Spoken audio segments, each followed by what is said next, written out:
Hello दोस्तों, video में हम बात करने वाले हैं बजाज हाउसिंग फाइनेंस के बारे में। क्वार्टर फोर के रिजल्ट आ चुके हैं कंपनी की तरफ से और क्वार्टर फोर के रिजल्ट कैसे रहे इस वीडियो में हम बात करने वाले हैं। टोटल एयूएम की अगर हम बात करते हैं तो इस क्वार्टर में कंपनी का जो टोटल एयूएम रहा यानी एसेट अंडर मैनेजमेंट की अगर हम बात करते हैं 1,14,684 करोड़।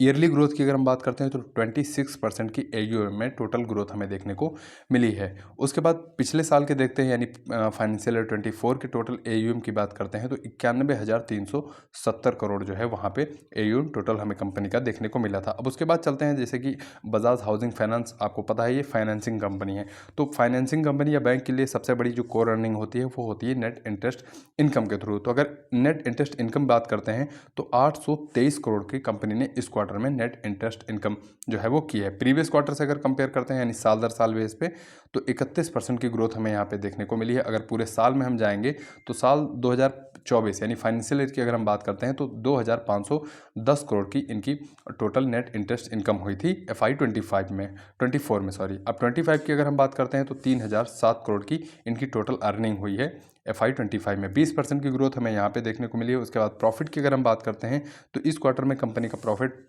587 करोड़ रहा है। एक साल पहले जाएंगे यानी फाइनेंशियल ईयर 24 के फोर्थ क्वार्टर में आप जाएंगे तो 381 करोड़ का प्रॉफिट हमें वहाँ पे देखने को मिल रहा था। ग्रोथ की अगर हम बात करते हैं तो 54% की ग्रोथ हमें प्रॉफिट में हमें देखने को मिली है। पूरे साल का अगर प्रॉफिट देखते हैं तो 2,163 करोड़ देखने को मिला है। एक साल पहले जाएंगे फाइनेंशियल ईयर 24 में जो इनका प्रॉफिट था 1,731 करोड़ देखने को मिला था। अगर ग्रोथ की बात करते हैं तो 25% साल दर साल कंपनी ने पूरे फाइनेंशियल ईयर के हिसाब से ग्रोथ जो है प्रॉफिट में दिखाई है।